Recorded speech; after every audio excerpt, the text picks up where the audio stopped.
All right. Hey guys, welcome to Unspooled with me, your host, Isaac Coate. Today, uh, unveiling the first, hopefully, what will become a monthly recurring series, the monthly review here.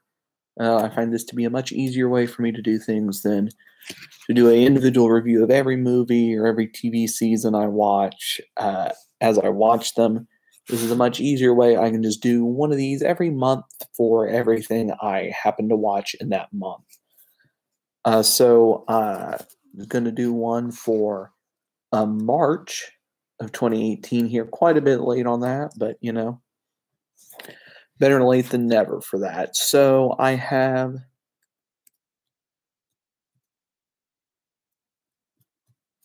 15 movies and 3 TV shows to talk about here today. These are anything I watch, not just new release stuff. So there's stuff from last year, from this year, from other times as well uh, on here. March for me was the first month I really got to watch a lot of stuff.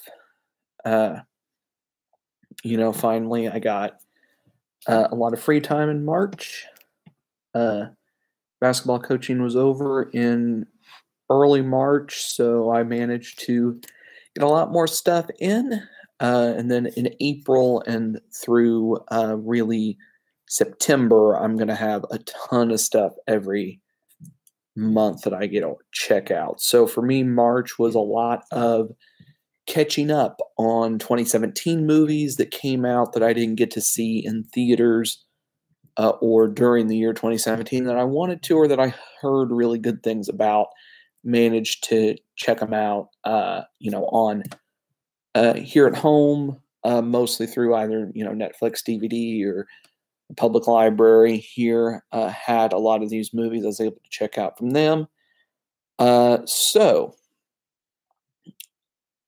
We will begin. I'm going to go in order of when I saw these.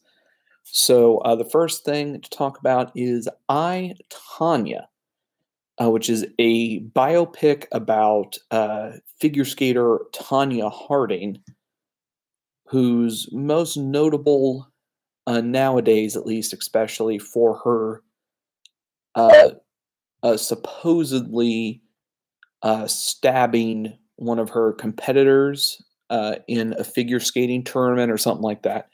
Something to do with that. I quite liked this movie. I found it to be interesting and entertaining, and it did fall victim to a pretty standard biopic issues of kind of just almost portraying its subject, in this case portraying Tonya Harding as basically a saintly figure who did no wrong at any point and is basically an infallible human being.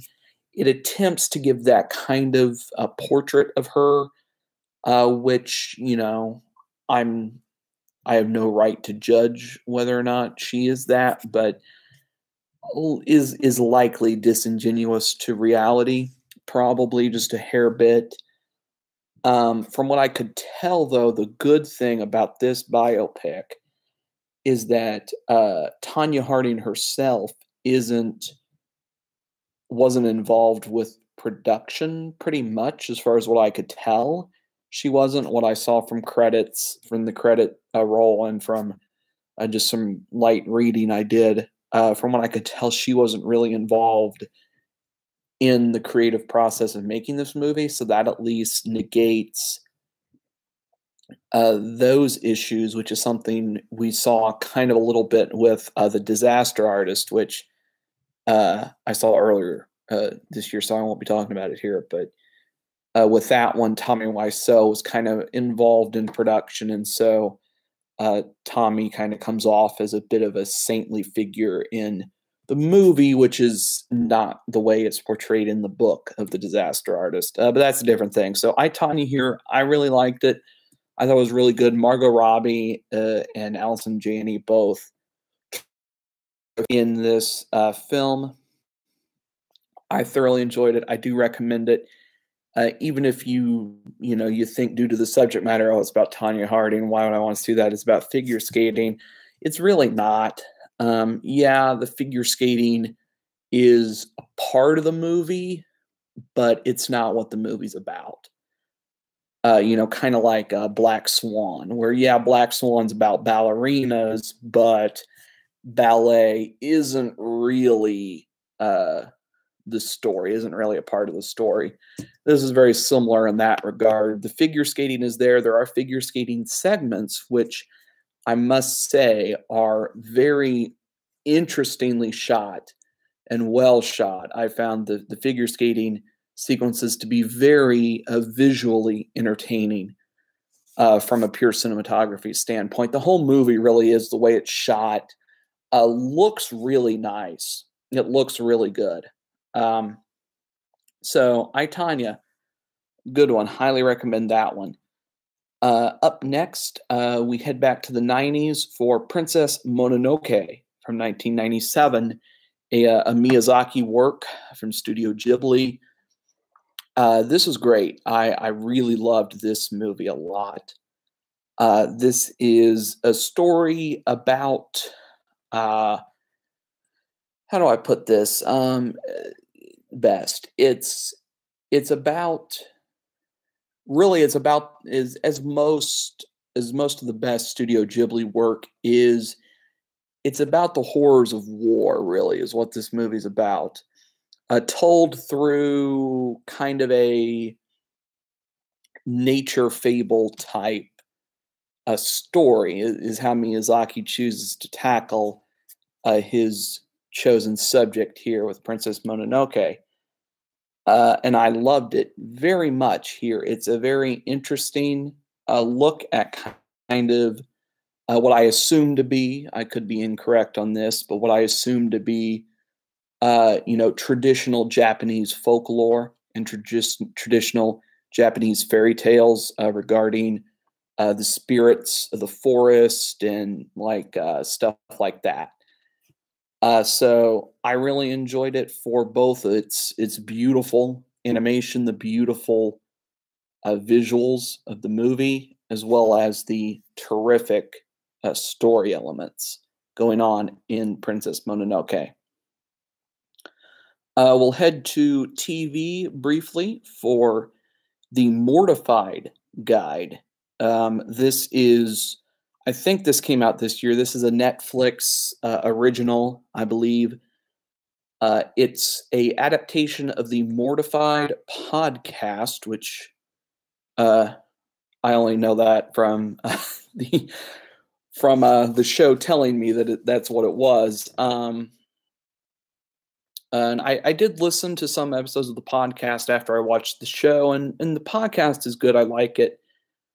So basically what this is, it's older people, in their 20s, 30s, or even some 40 or 50-year-old people coming up and reading their diaries or journals or other things like that from when they were teenagers. And it's the podcast, at least the few episodes I listened to, is pretty funny. A lot of them deal with sex and relationships is the most common topic, at least that I could see from what I could tell. And that seemed to be the case with the show here. The show was fine. It's good for short consumption for you watch an episode and then you watch another episode a couple days later. It's not well suited to binging, which is what I did for it. It's not very well suited for that because a lot of the material starts to get repetitive, even though the people aren't saying the same things. They're telling very different stories. It's just the issue is that so many of their stories are very similar, are about a lot of the same things. They're about, oh, when I was 15, I had this crush on this girl, and oh, she was so cute, and all this kind of stuff. It's all that. And, after hearing that same kind of stuff over and over for, 3 straight hours, it gets a bit repetitive by the 4th or 5th episode in a row. So, if you watch it in short bursts, you watch an episode, maybe two back to back, and then take 2 or 3 days off before you come back to it, it's probably much better suited to that than, just one straight run through or two extended run throughs as I did. I think I watched half of it at one time and then the next half another day. And it's not well suited to that. It's not one well suited to that at all. But on an individual episode basis, it does have its comedic moments. It has its lighthearted moments. It also has its emotionally touching moments, of course. The funny outweigh the touching, of course, as is, I think, standard territory for this kind of thing. The one issue I had with the show, which may not be an issue everyone has and definitely won't be an issue for everyone, is that most of the presenters, with the exception of one episode, were all straight people. They weren't all white people, at least, which was nice, which gave us a good diverse look at different experiences growing up. But they were all pretty much straight American people, except for one episode that deals exclusively with gay issues, with kids growing up gay. And even on that one, it was all women, I believe.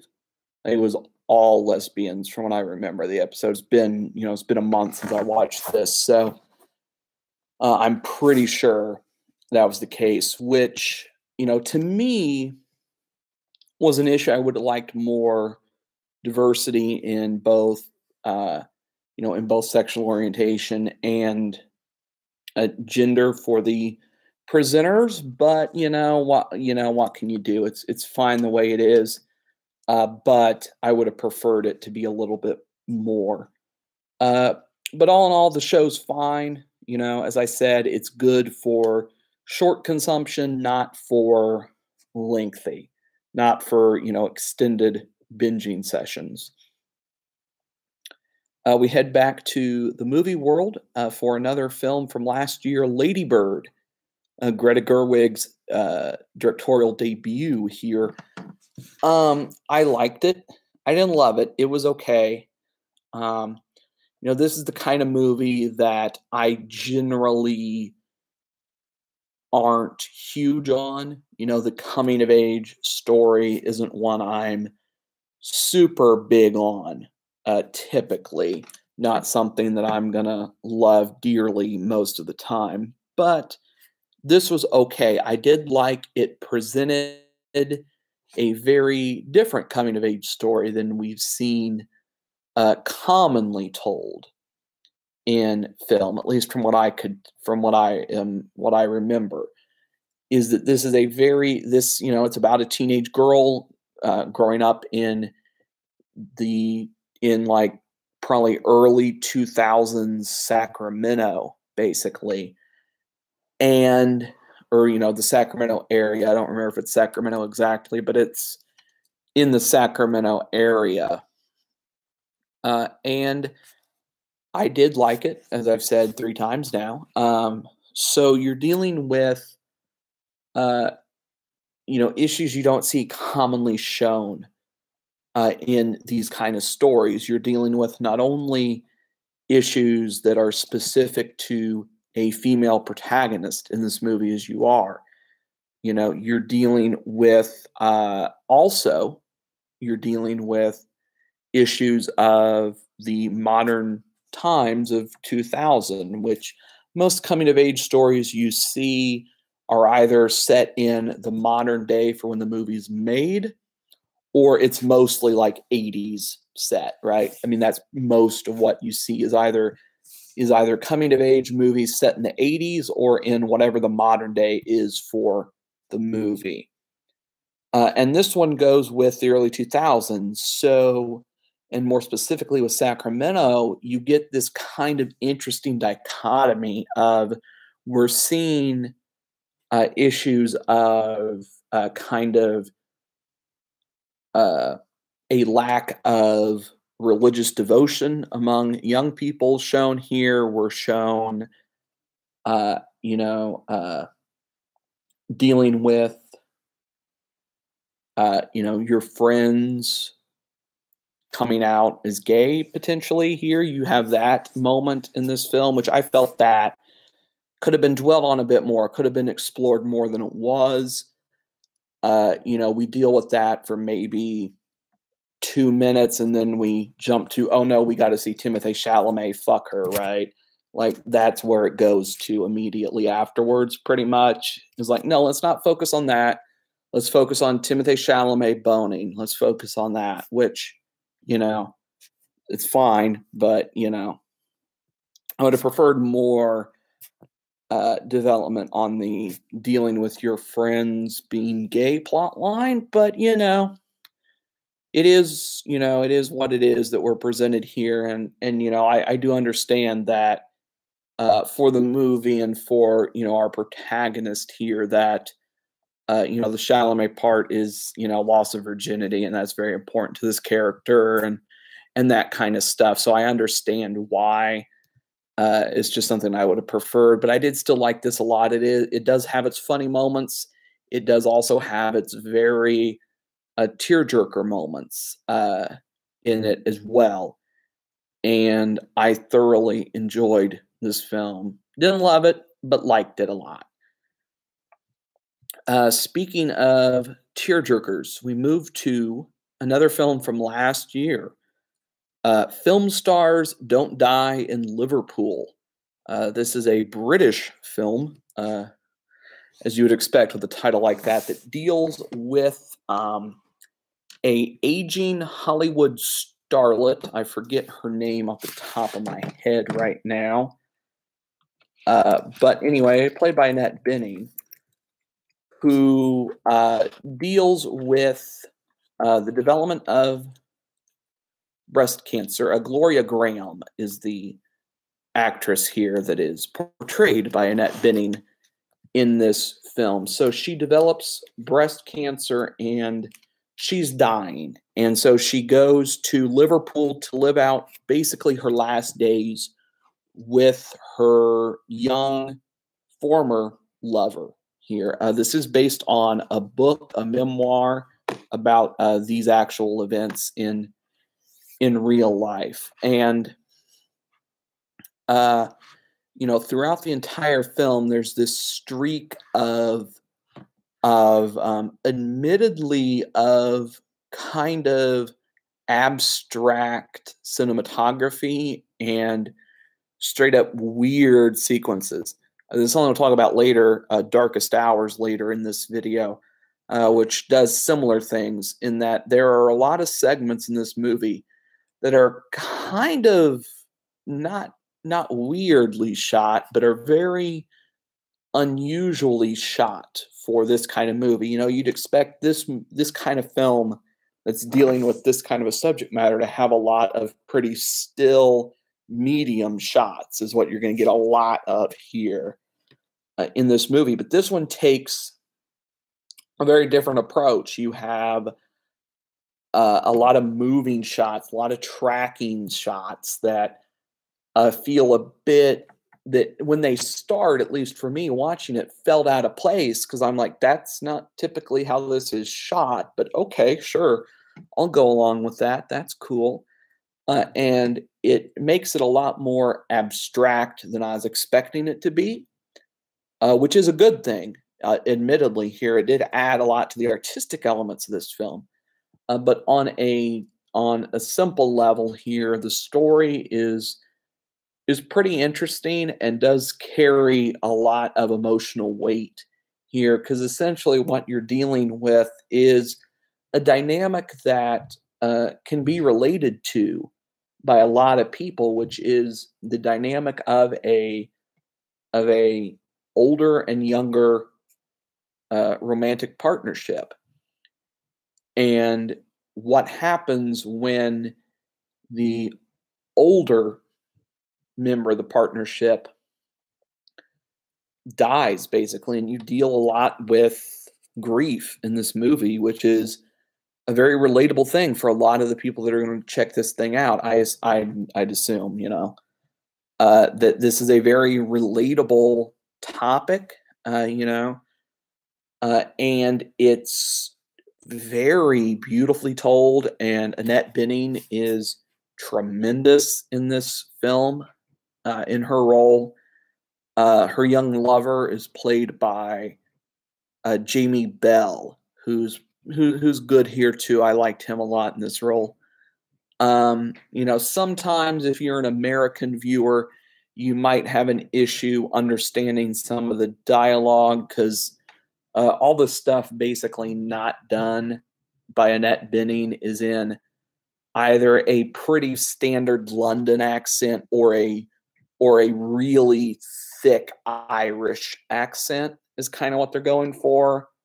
And for some people that might be hard to understand. I didn't have an issue, but to some people that might be an issue. But this is a great film. I loved this one. I highly recommend this movie a lot. On a completely different end of the spectrum, The Babadook from 2014. I did really like this movie too. I loved this one as well. But completely different movie from film stars here. This is a horror film, straight up horror film. But it's not it's not your slasher film. It's not your Halloween, Nightmare on Elm Street, Friday the 13th style. Friday the 13th after the first one style slasher film.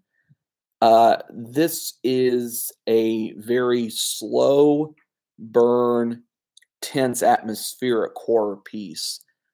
Think something like The Witch, or It Comes at Night, or things like that. Another film we'll talk about a bit later here, Unsane. Very similar in that regard to those kind of films tonally.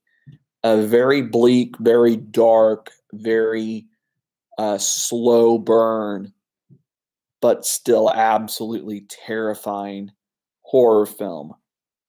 This one largely it sets up that it's about a children's storybook that is like just absurdly dark, right? It's about the stories about in this book is about a mother like strangling her child and setting herself on fire and stuff like this. Very dark material for a children's bedtime story. And then it's not really about that. It's mostly about this woman, the mother here in the movie. It's mainly about her slow descent into insanity is really what this is about. It's not made fully clear. They try to lean you one way, but it's not made 100% clear. If the Babadook is actually there, if this is actually some sort of spirit or some sort of ghost or actual thing there or not, or if this is all just in the mother's head, basically, or in her and her child's head. It's not really made clear one way or the other, which is the case. It definitely pushes you in one direction, but it doesn't concretely tell you one way or the other. The way I look at it is as it's straight up in their heads. It's both the mother, losing her mind and going slowly insane with basically anxiety and nervousness over her child, as well as grief over the death of her husband. And then I think for the child, it's mostly grief over the loss of his father, more so than anything else. That is the main crux of this movie.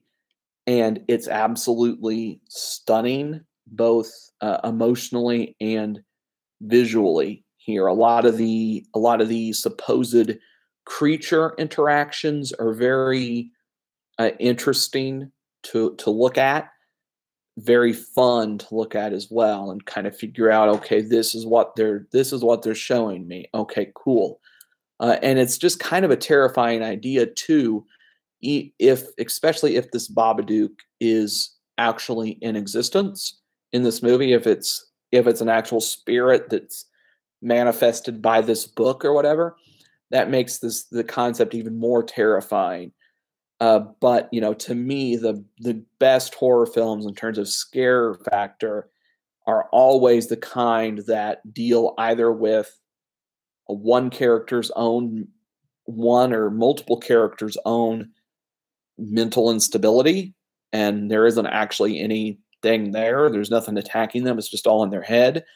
Or when it's just straight up human dealing with human style horror that is like, oh, yeah, this could happen to me tomorrow. Oh, those are the scariest kind of horror films to me. The aliens or the, ghosts or, psychotic serial killer type movies. They can be scary, but to me, they're not typically, because it's like, well, aside from ghosts and aliens, I'm pretty sure none of this could happen. And even if it does, it's not likely to happen. Whereas, this, which is just basically, to me at least, an exploration of grief over over the loss of a loved one. That's something that's pretty likely, to happen to most people, right? So that makes this a very terrifying movie and one I highly recommend. Up next, My Little Pony, the movie from 2017. I'm not a big My Little Pony fan, but I don't dislike My Little Pony. I just don't really care. This is kind of one of those like, I'll watch most anything at least once. So, and I didn't hear that this was awful, so why not, right? And I liked it. I didn't love it. I didn't hate it, but it was okay.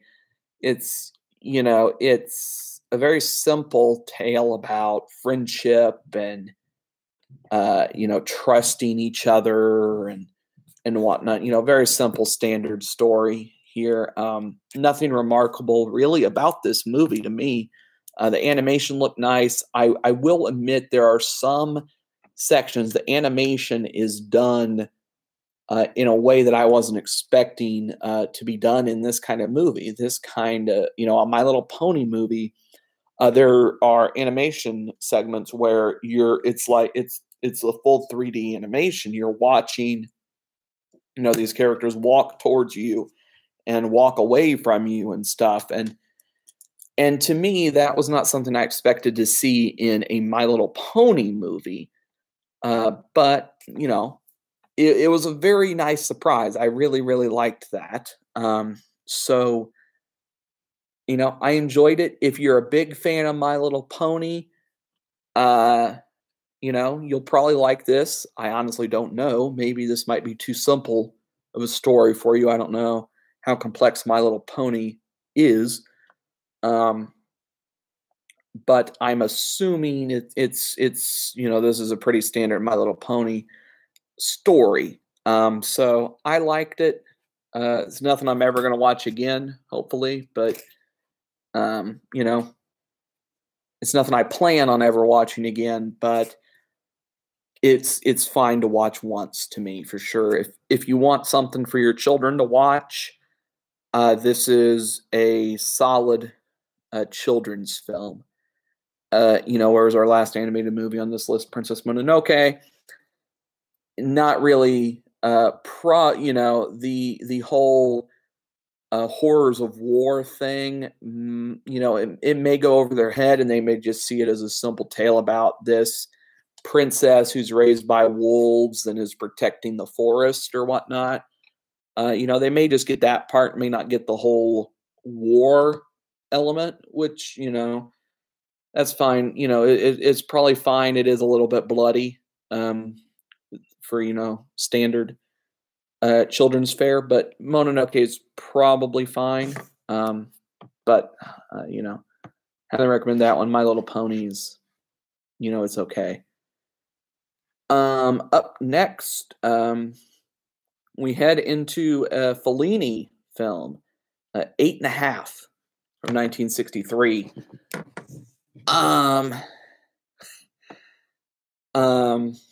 Boy, I'll start here. I liked it. Okay, I liked this movie. I didn't love it.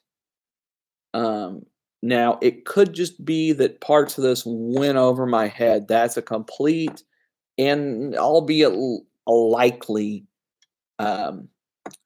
thing. That's probably likely what happened. But a lot of this movie to me, it's told non-linearly. That's for certain. Which, you know, that's fine. Just doesn't lend itself terribly well to for first viewings and one viewing only of a movie.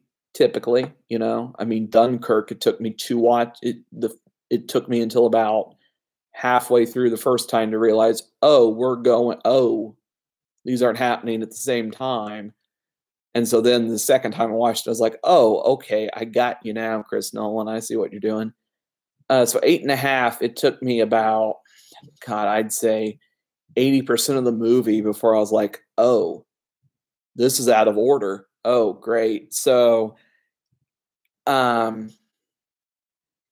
lot of my complaints with the plot doesn't make sense can be summed up with that, because it's just I didn't realize until, you know, 3/4 of the way through that these are told out of order and stuff happens that, you know, okay, this thing I see an hour and a half in happened first in the story, and you know, so for only having seen it once, a lot of those complaints exist, but you know, that's fine. You know, I did still like it, even though I didn't really understand what was happening. You know, good quarter of the time. I still liked it nonetheless. It is a very avant-garde film, especially for 63. It's really weird. You know, there's a lot of the opening segment of the movie threw me for a loop almost immediately, because it's like this guy is sitting in his car and like in the middle of this crowded street, right? Like inside a tunnel. And like he's being stared at by all of these people. And he breaks out of his car and runs down the street with all these people staring at him. And then he like floats away into the sky. And I'm sitting there watching it like, what in the hell is going on? Okay. And then we cut to, you know, something else happening. So there's a lot of stuff like that where I'm like, what? Okay. I think you're going something symbolism here. Not certain what, but okay, that you're doing something symbolism here. Okay. Okay, cool. So aside from that issue, which is admittedly a large issue, that, you know, I don't understand what in the world happened in the movie for a good quarter of it. The 3/4 I did understand is fairly simple. It's about this film director who wants to make a honest movie. That's essentially the whole thing. He wants to make a movie that is honest and tells a true story that audiences will connect with. That's what the movie's about. Which I'm assuming is kind of a meta commentary of this movie is the movie that the filmmaker wants to make, right? That this is Fellini saying, hey, I made an honest movie here with 8.5. That's what I'm assuming that is. And, you know, I don't know how accurate that is. You know, I don't live in 1960s Italy, so I can't tell you how true that is. But for me, I did find it to be a interesting look at you know, at artistic endeavor. You know, much like Ed Wood or The Disaster Artist, even, or even something like Phantom Thread. It deals with artistic endeavor and artistic obsession a little bit. Not really the obsession. It doesn't really deal with that. That's much more of Phantom Thread or Black Swan territory than it is 8.5. So 8.5 mostly is kind of a disaster artist or an Ed Wood of, okay, this guy wants to make a movie, and here's how he's going to try to go about doing it. The big difference is that, this is about an already, in the universe of the movie, an already accomplished filmmaker rather than a first-time filmmaker like Ed Wood or disaster artist are. This is, about an accomplished filmmaker wanting to make a new piece of art, his first honest piece of art, basically. And it is interesting on that level, admittedly. The ending caught me off guard big time, which is good. So I did really like this movie. I do recommend it. I recommend you see it at least twice, because that second time I think you'll get a lot of, okay, I understand what's happening the whole time throughout it. Where the first time you watch it, you'll be like, what in the world's going on for the first 20 minutes, maybe, at least. But I did quite enjoy it nonetheless. And if you do care, if this is of concern to you, it is in black and white and it's in Italian. So you'll have to either subtitle it or, happen to speak Italian, which I do not. So, subtitles for me.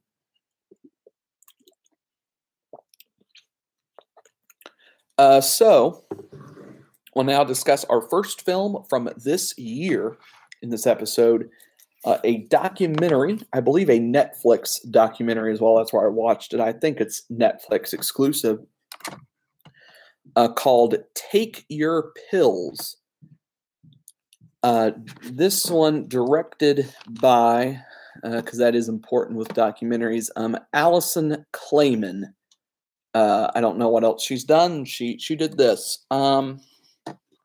And this is a documentary about Adderall addiction and Adderall usage, of people using Adderall to focus more on, their studies at school, or to help them focus at work with computer coding, or one of the guys is like a big music agent, I think. He's an agent of some kind. Or he's in the music business, either an agent or like a record exec. I forget which. I think an agent. Or like a former NFL player, like helped him focus on, on playing football better, running better, or whatever the hell football players do. So, I liked this. I did find it interesting. I do think there is a bit of a problem with the tone of this documentary, which I know documentaries don't usually have tones, but if they do, then they're not really documentaries; they're propaganda pieces, right? But they're Birth of a Nation or stuff like that. That definitely that are technically documentaries, but they have a tone which is very, yes, you will like the KKK, yes, you will like the Nazis thing, This obviously doesn't have that kind of a tone to it. But this one, at least after watching it, it tries to have its findings go two ways. It tries to tell you both, people use Adderall too much. Adderall is overprescribed, and we need to curb that. But also, Adderall is awesome because it helps you do all this other stuff that's really helpful. So it tries to go both ways. It tries to go, people need to stop using it, and we need to stop prescribing Adderall as much. But also, look at all this awesome stuff it does for you. Which, the it makes you maybe want to use it thing probably wasn't intended but it's certainly a takeaway you get at the end of the movie that Adderall's low-key awesome, apparently. So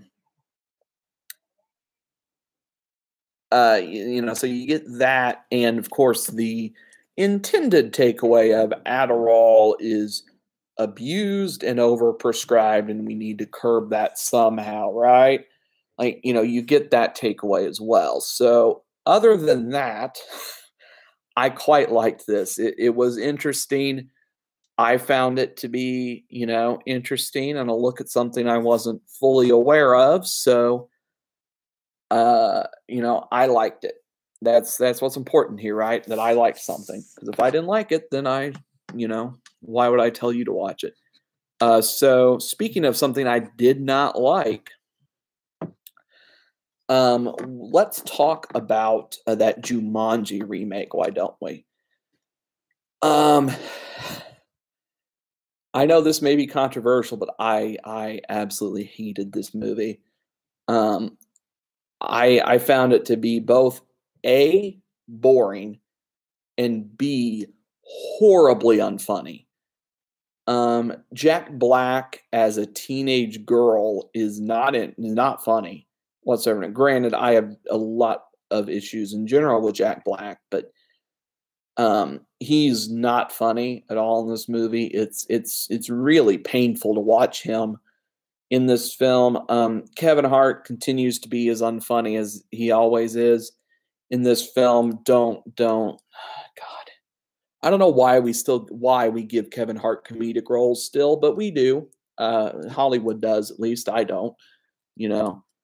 I'm not a casting director, but I don't know why Kevin Hart is still cast for his comedic talents. He doesn't have any anymore at this point. He's run out of them. What else? The Rock is fine. He's The Rock. Of course he's fine.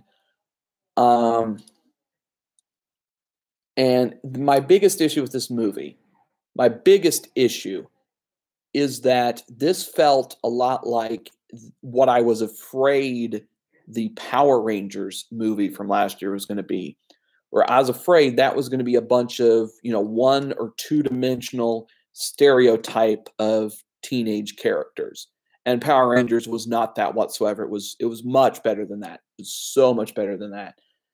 Jumanji does not. It's teenage characters, which are really the protagonists of the movie. Yeah, sure, it is Kevin Hart and The Rock and Jack Black and some woman I unfortunately don't remember her name right now.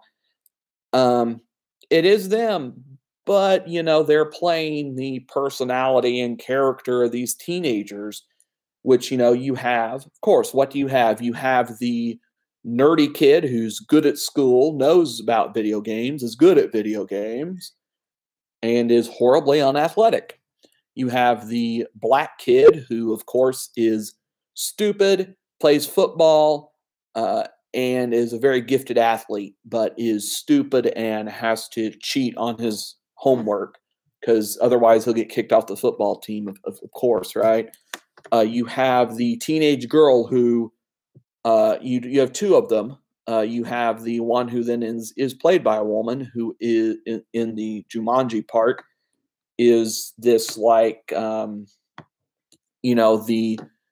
girl who doesn't care about anything. Oh, school's stupid. I don't need to be here because playing dodgeball in gym class doesn't help me pay my taxes and shit like that. And, she's too cool for everyone. Everyone's horrible, but she's a good person, but everyone else is a bad person. That chick. And then you have the other girl who only cares about her cell phone and about her Instagram posts or whatever the fuck, right? So you have, that's your characters, are these two-dimensional stereotypes of teenage characters. And, you can do that if you're going to be insanely funny with it, right? Like, that's the thing I've always said, that you can be stereotypical as long as it either has a point or is insanely funny. And this is neither of those things. South Park, especially in the early seasons, South Park can get away with having, its only gay characters be Big Gay Al, who is every gay stereotype in one, or Mr. Slave, who is, a submissive, kinky guy who wants to get pounded by everyone and everything, basically, right? And you can get away with that when part of the joke is that they're a stereotype like that. That's part of the joke, right? This movie isn't clever enough to do that. None of the jokes are funny. They're all stupid sight gags, or hippopotamuses farting on people or something. It's the dumbest jokes. It's the most obvious jokes they could have done. Admittedly, the action sequences are well done and are fun, admittedly, but it's the John Wick problem. The action sequences are great. The rest of the movie is absolutely atrocious, though. And, the Atomic Blonde problem as well, a little bit. And that's here, too. The problem is, instead of wrapped up in a very generic action film, it's wrapped up in a awful comedy. And nothing's funny in this movie to me. And the characters are just, I hated half these characters. Like, I was waiting, like, when is Jack Black going to die? Please let Jack Black die in this movie. He doesn't, of course, but, so don't watch this. Don't let your kids watch this. This is not a good movie. Let them watch. If they want to watch something about teenagers becoming friends, watch Power Rangers, not this shit, please. The Power Rangers movie from last year. The show's fine too, but the movie from last year. Let's head to something good, something I loved. Love, Simon, which came out this year. I loved this movie. This was great. Again, like Lady Bird, this is a coming-of-age story about a character that you don't usually get a coming-of-age story about. Now this is about a gay teenager. Now the one issue I had, which is a very minor one and doesn't really subtract anything from the movie, is that my issue is the starting point. That we start with the character being pretty much a fully formed, he knows he's gay, he has personally accepted this, and he's not worrying about it personally or anything. He just hasn't come out to anyone yet. We're at that stage. I think there could be an interesting movie made of the first part of self-discovery and self-acceptance. I think that could be a very interesting movie as well. I wish we could have started there. We don't, which is fine though. But I would have liked to see. I'd like to see that part of a story told at some point. We kind of got a little bit of that in Call Me by Your Name, but not fully. But we kind of got that a little bit there.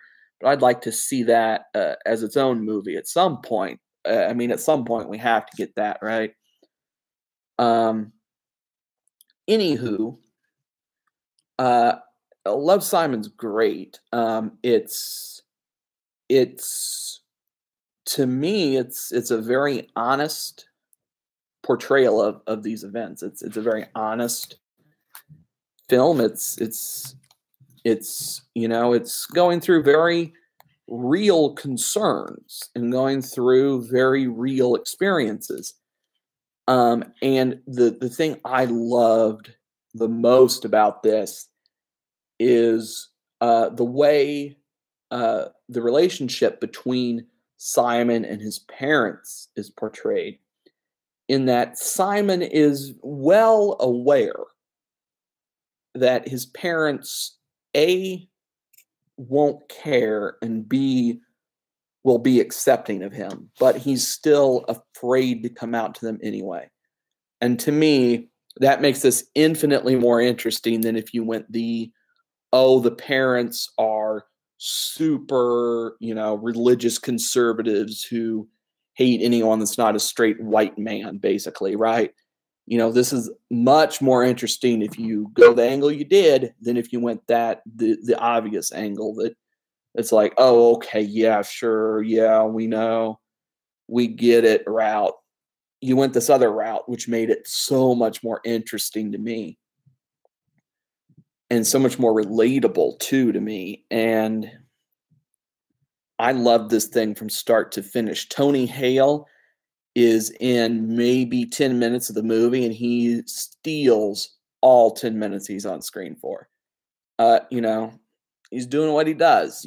Tony Hale, whether it's Arrested Development, whether it's Veep, he steals every second he's on screen for here. And, he's delightful.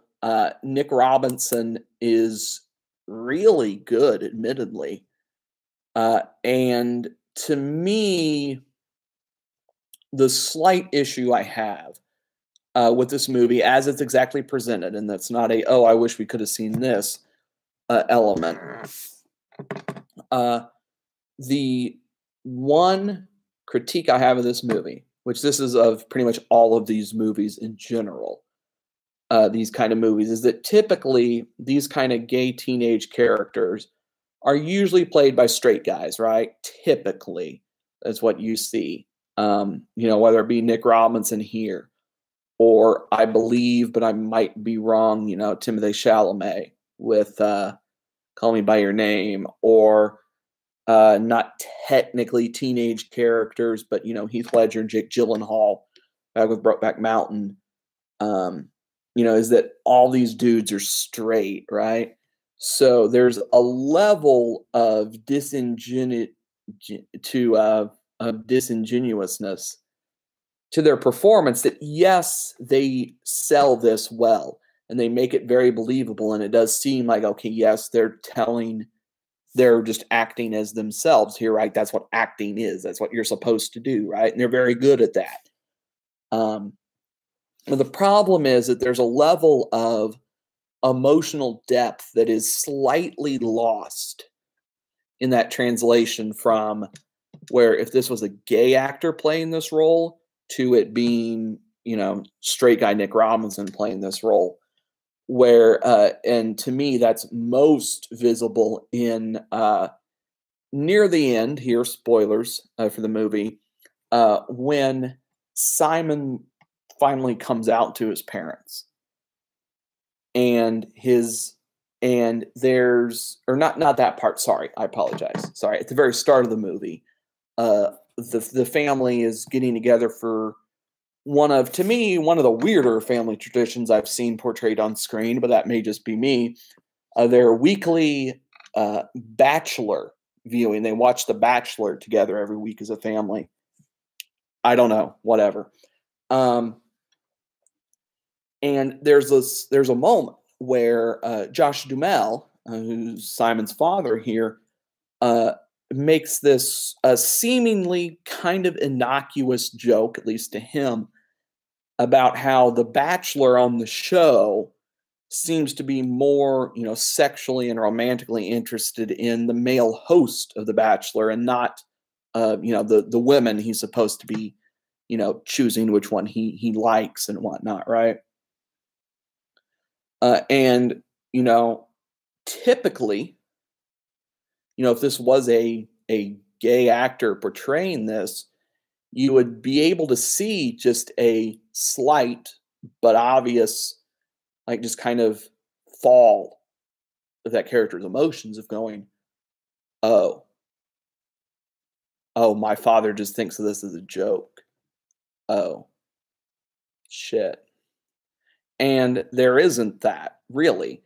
They try to do that, but it doesn't come across as well, which is just, a slight, like, emotional disconnect of Nick Robinson doesn't know that kind of of sadness would overcome, a person in that situation as it would for a gay actor who has experienced that probably at some point of, okay, I know exactly how I felt when this happened, so I can portray this very accurately and honestly, where Nick Robinson may have a little issue with that.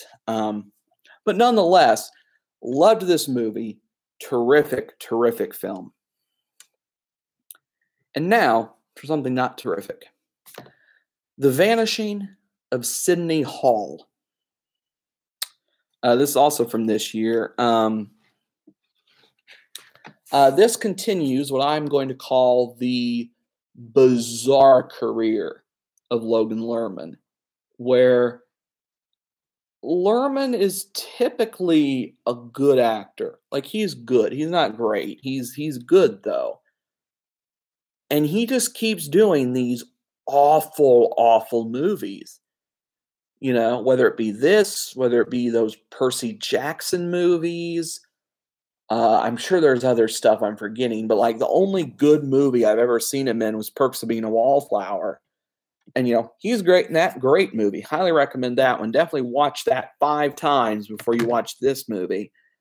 You know, so this movie, Logan Lerman plays the author Sidney Hall, a fictitious author. I looked this up, who writes a book. And then the book is highly controversial because it inspires one person to commit a violent act, like murder his family and then commit suicide or something like that. So Logan Lerman, you know, so this author vanishes from the face of the earth and attempts to travel around the world burning all copies of his books. You know, I'd assume this is kind of like based on like J.D. Salinger with Catcher in the Rye. I'd assume this is kind of the obvious inspiration for this story. You know, so this is your bog standard tortured artist story. It's not particularly interesting, and it gets unfathomably dark in like the last 20 minutes. Like, you know, the first, you know, hour at least, this is like a 2-hour movie, which I was sitting there watching it, and I think I got about an hour and a half through. I was like, oh, it's over. Okay, cool. That's not a bad ending. And then like, you know, it keeps going, and I like hit my button to see how long's left, and it's like, oh God, there's another half an hour. What in the world are you going to go with now? And that last half hour kills the movie. It's not good before then, but it gets awful that last half hour. So the last half hour, because that's the most notable part of this movie. The first hour and a half, you're pretty standard. Like it tells us this story at 3 different times. It goes the Dunkirk route, kind of, except not.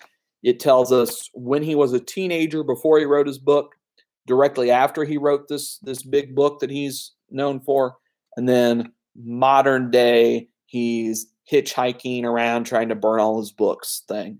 You know, so you're telling us these 3 different times, showing us these 3 different times in this one guy's life, right? So, you know, so there is admittedly interesting points in each of these stories that could be interesting. Could be, you know, a decent movie. There is a good movie in here. Unfortunately, it's about, you know, 5 minutes of the movie is spent on that. And then we get the rest of the movie that is atrocious to me. And the interesting part is about the book, is about this author dealing with one person getting something out of his book that was a inherently negative takeaway. You know, the inspiration to murder his own family and kill himself. Not a positive contribution to society, those actions, most likely, unless he's, you know, son of Adolf Hitler, then it's a positive contribution. But most likely, more likely than not a positive contribution made to society, that action, right?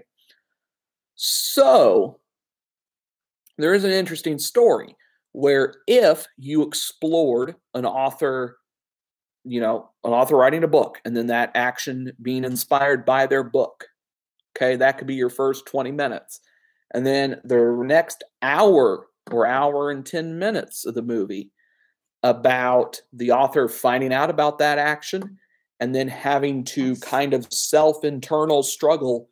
Okay, do I order my book pulled off shelves? Do I censor myself? Do I censor my art because of this one obviously mentally unstable person or not? And how do I handle that going forward? If somehow this happens again, how do I deal with this? Do I censor myself or not? Do I not completely censor? Do I just partially censor myself? Do I pull the book off shelves completely? Do I pull it off, re-edit it a little bit and put it back? Do I just leave it be and just say this one dude was obviously not 100% there mentally and had other issues that we need to address and that we need to look at, and we need to figure out how to help these kinds of people who have these kinds of issues before they do unspeakable acts of harm like this? You know, there is an interesting story in there. Unfortunately, that whole bit that I just said is about maybe 2 to 3 minutes of this 2-hour movie. The rest of it is unnecessary masturbation and cum jokes. That's how the movie starts, which caught me way off guard, right? I start the thing up and the first thing I hear about is basically the first thing you hear in this movie is Logan Lerman playing a, 15-year-old talking about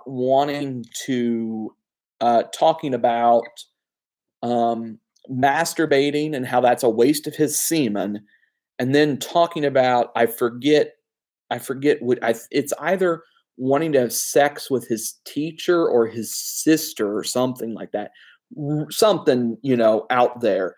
That's how it starts. That's how we start, is him talking about masturbating and wasting his own semen by masturbating, is how we start this movie.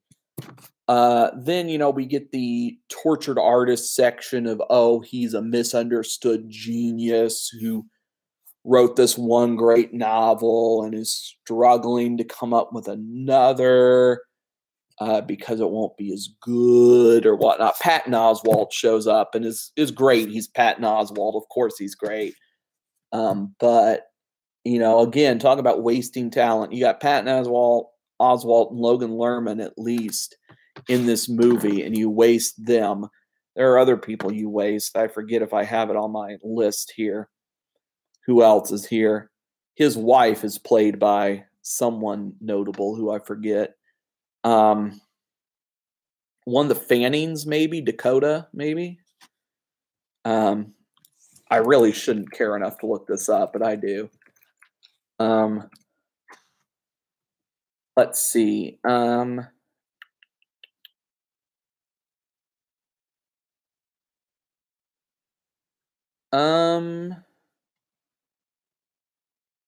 This has a 94% on Google.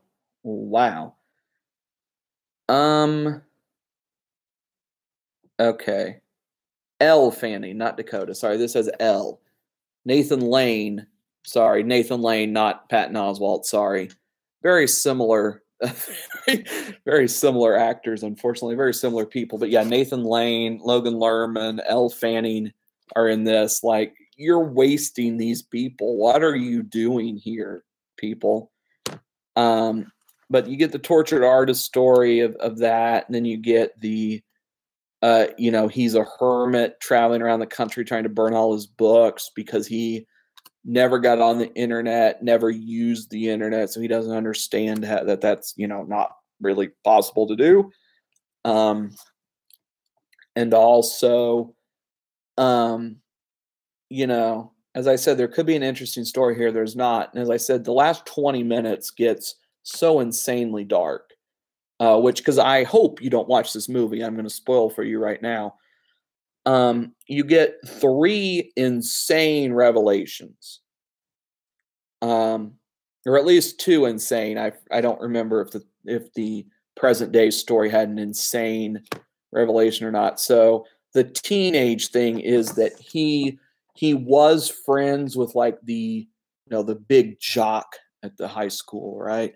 They were friends in like middle school or elementary school, and they buried this box. For some reason, they went out and buried this box. Lerman doesn't know why. And so then one day during high school, the jock comes up to him and is like, hey, we need to go dig this box up. Lerman's like, why? You haven't talked to me in years. What the fuck you doing? And so they go dig it up, and then, one thing leads to another, and Lerman watches the video, sees what's on it, leaves for some reason, I forget why now, and then like Lerman's mother comes into his bedroom, finds the video, and decides to watch it for some reason. I don't really know why. And we learn that on this videotape is this jock's father, who is like a high court judge or something, raping. It's either the guy's sister or some other like 8-year-old girl or something. I forget if it's his sister or not. I know he does then say later that his high judge father has for years been sexually abusing both him and his sister, as well as many other young, like 10, 12-year-old girls for the last decade. And he videotaped it once, like 10 years ago, and is just now gonna bring it forth, right? Like, okay, yes, terrible thing, okay. Happens a lot, unfortunately. That is, probably unfortunately a common thing in the world, unfortunately. But, okay, fine, whatever. Okay, that's your revelation, and that's your inspiration for writing the book. Okay, fine, whatever. Okay, I can handle that one. Then we get with the tortured artist storyline. Him and his wife are like divorced. They're not really divorced, but are having, a fight because Lerman's cheating on her, because of course he is, right? Of course. What tortured artist doesn't in these kind of fucking movies, right? So, he's banging a mistress, and then we get like his wife's pregnant. Okay. She's pregnant for, I was about to say for some reason, but why she's pregnant, right? Right. We know how that works, right? So like, and his wife has asthma. That's important. So they go out to dinner where Lerman's mistress confronts them at dinner. And then they go back to their apartment. His wife didn't take her little inhaler with her. So then their elevator breaks down. So they're stuck in the elevator, and his wife and their unborn child suffocate to death in this elevator. Like, what is the point of this? Like, okay, sure, it happened. Okay, great. What does that have to do with the story? Not a damn thing, right? Yeah, right. So why am I seeing this? Why is it important to show us this on screen? I don't know. And then it's just unnecessarily dark too. It's like, okay, the judge sexually abusing his daughter. Okay, fine. It's important to the story, kind of. Okay, fine. The wife and unborn child suffocation death part, as far as I recall, not important to the story. So why do I need to see it happen and not just be told, oh, that happened? Then I'm set, right? So don't watch this. I don't recommend this movie whatsoever. Yes, it's awful, but it's not even like it's it doesn't have anything redeemable. It's not, it's not The Room or something like that, where it's like, yes, this is an awful, awful movie, but it's hilarious because of how bad it is. This is not that. This is competently made, just really stupid. So there's nothing fun to be had here. Up next, after a water break here,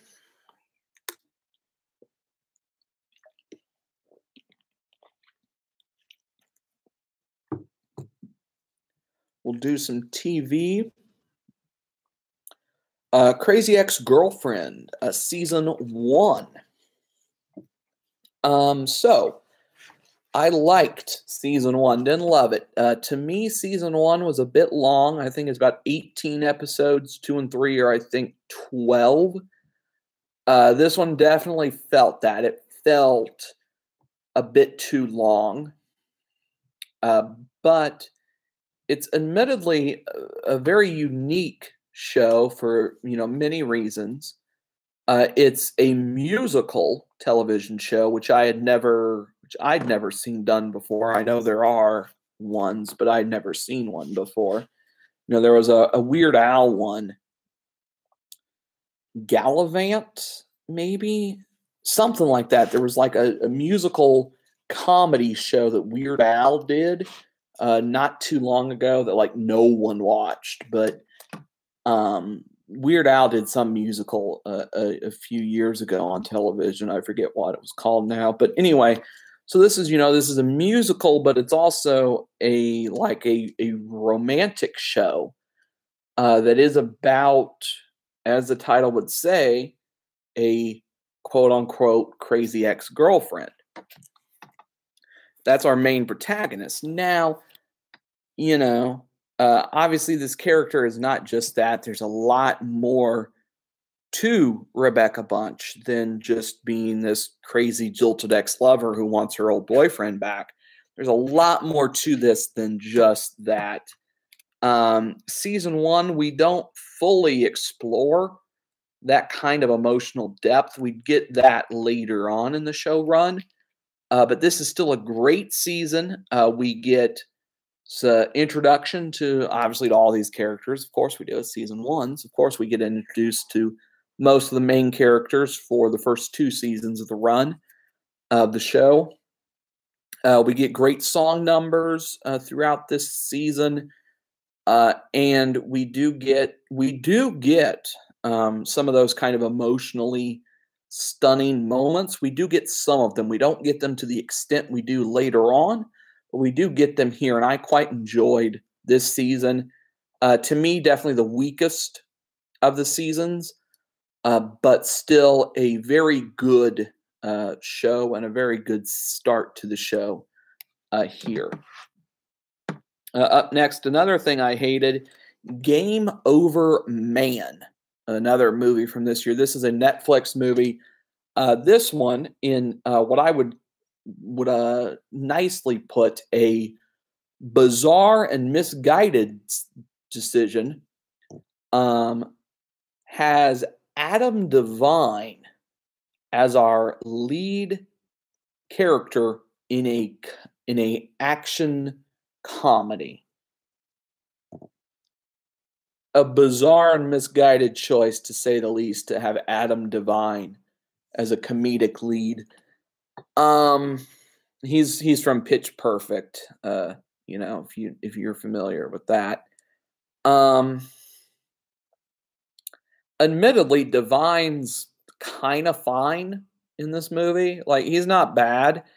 It's just everything else is atrocious with this thing. It's a stupid plot about, it's a Die Hard ripoff is what this thing is, unabashedly as well. Which, if you're going to rip off something, at least rip off something good. No, we're ripping off Die Hard. Okay, fine. There's another one for the controversial hot takes segment of my show. They rip off Die Hard with little to no shame here. And it goes real stupid, real fast.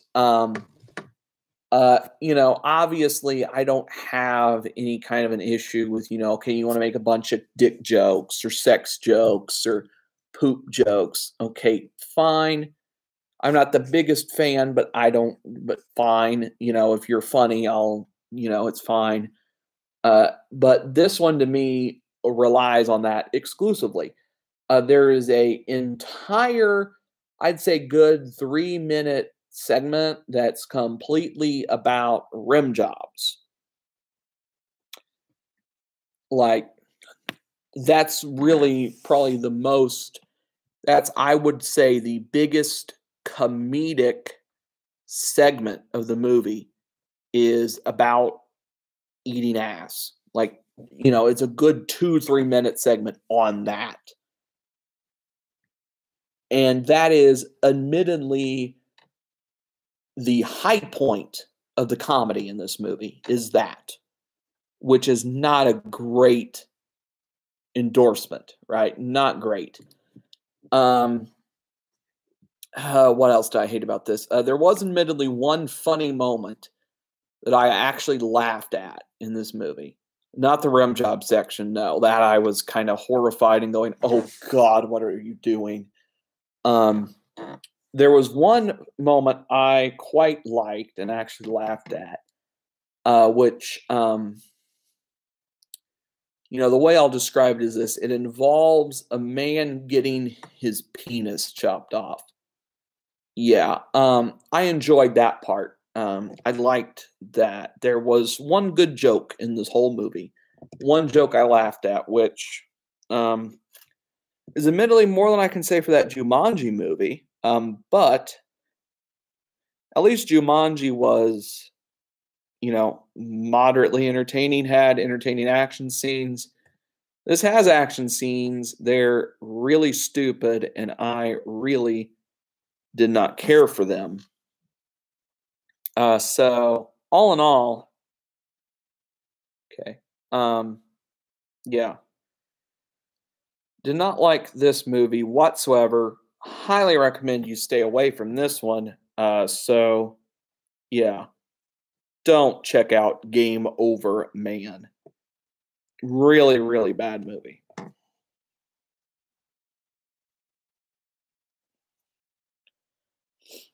Okay, there we go. That's much better. Speaking of much better, let's talk about Steven Soderbergh's latest foray into experimental work, Unsane. I absolutely loved this movie. This was great. Loved this one a lot.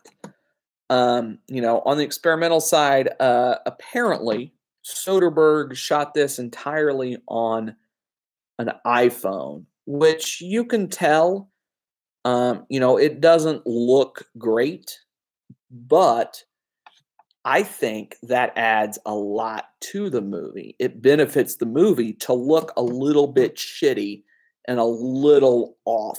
It helps it. Because, at its core, this is a movie about a woman being stalked. And, initially, with the way it's shot, you're kind of far away a lot, and it's like low quality phone footage, right? Is that once you get to later in the story, you think back on those moments, you're like, oh, were they shooting, being like, hey, you're the stalker, kind of like stalker point of view. You're hanging, 20 feet away from this woman, just looking at her walking down the street. Which, you don't realize, you don't think that in the moment, the first time you see it, because you don't know where the story's going. But, later you come back and you're like, oh, God. Was that, oh, my, really? Oh. And it kind of adds a new level of chilling to this movie. And the generally, for a major studio film, low quality look definitely gives this movie a lot more of a edge, an intensity, a kind of close feel to it. This is the one thing that I said about Dunkirk as well. Different way, but done a different way. But is that the way it's shot, the way it looks, the way it sounds, makes you feel like you're there in person at this event, going through these events with your protagonist, right? And sometimes that can work really well. If you're doing a movie, if this is like a superhero movie, yeah, that wouldn't really work terribly well. But in a movie like this, or even like Dunkirk, that's kind of horror based, Dunkirk, I'll say this is again, Dunkirk is like low key kind of a horror movie. This one is not low key. This is a straight up horror film, and it's so good and so unsettling and so terrifying in a way that like Get Out was not, where this legitimately terrified me watching this movie. Because as I said earlier with the Babadook, right, is that this is a story that's about one human doing something unfathomably shitty to another human, right? And this isn't like psychotic serial killer type stuff. This is just dude stalking chick he's in love with. It's like, oh, that's a thing that could theoretically happen to most people. It's not unfathomable that this could happen to you or to me or to this person over here. In theory, the likelihood of it's probably not terribly high, but it's still something that you can easily see yourself being subjected to at some point in a way that, a demonic possession or something just isn't. And that gives this a different kind of level of horrifying to it. And one of the other great things about this movie is that it kind of pushes you in this direction of you as the audience aren't sure, is this girl making this up or not? Because she's committed to a mental institution. And then the movie kind of plays around and is kind of trying to make you believe if she is actually insane and is just making up this stalker, or is she actually not? Is this actually happening? And then the movie settles that question for you, which, spoilers for it. Yeah, the stalker's there. And you get, to me, one of the most tense scenes in a movie I have seen in a long time, where it's in like solitary confinement. They put this girl in solitary confinement, and her stalker gets his way there and is in this blue padded room with her. And it's maybe 2 shots, but it feels like 1 4 or 5 minute long continuous shot of just her and her stalker in this, tiny little padded room. And it is intense and harrowing shit there. And it's so, so great. And I loved this movie thoroughly. Highly recommend this one. Definitely something, to watch in theaters if you can. If it's still showing near you, you need to see this in theaters. It is an incredible experience, and one you're not going to forget anytime soon. Up next, another Netflix movie. Speaking of Jack Black from earlier, The Polka King from this year. I didn't like this either. Jack Black is playing this like Polish immigrant Jan Lewan or something like that, this is based on a true story, Jan Lewan moved to America and started up a polka music business or whatever, started playing polka around the town that he moved to. I forget where now, but he settled here, started playing polka, and started to run a gift shop. And then slowly he started to take funding, investments from the older people who were big fans of his music, of his polka music, and wanted to support him, and essentially set up a Ponzi scheme. And this is about that. The problem is, this movie to me, the problem is you could do this one of two ways.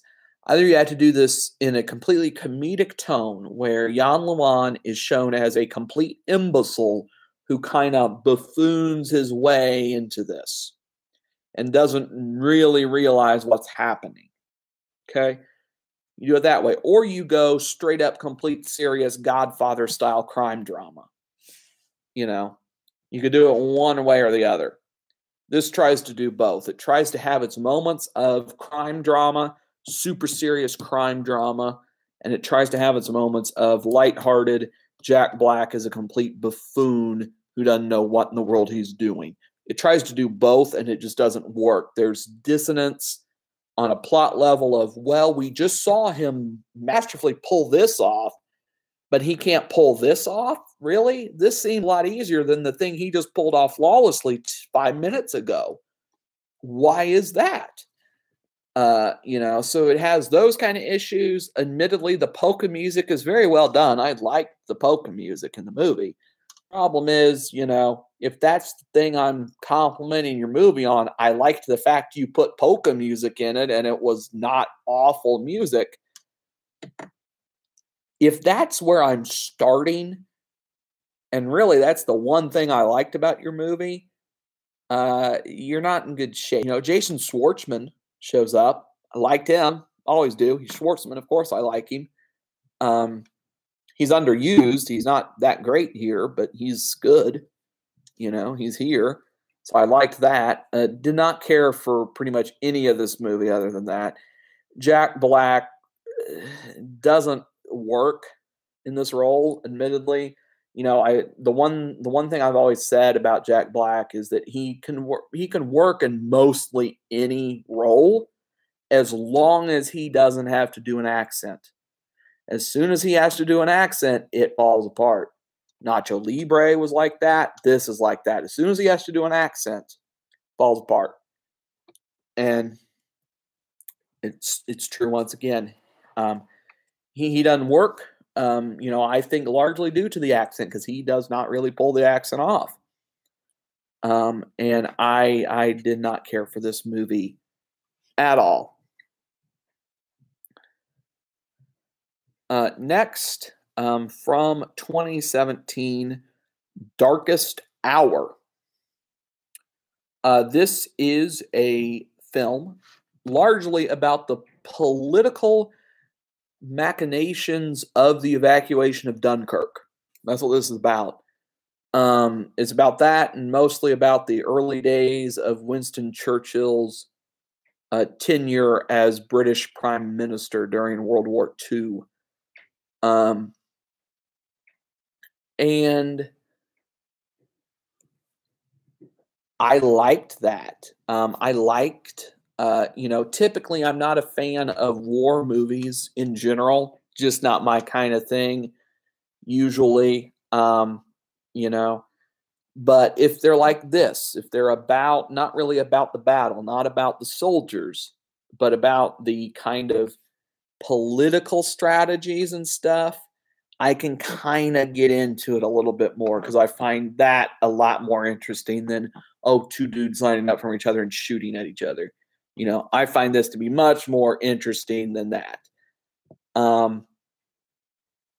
With a few exceptions, of course, but, in general, not my kind of thing. I loved this movie. Gary Oldman as Winston Churchill is incredible here. That makeup Oscar, and admittedly that Best Actor Oscar, well deserved here for Darkest Hour, I think. Now after I've seen most of what was nominated, definitely well deserved for Gary Oldman here. And yeah, he's terrific. And all around, I enjoyed this. I found it to be interesting.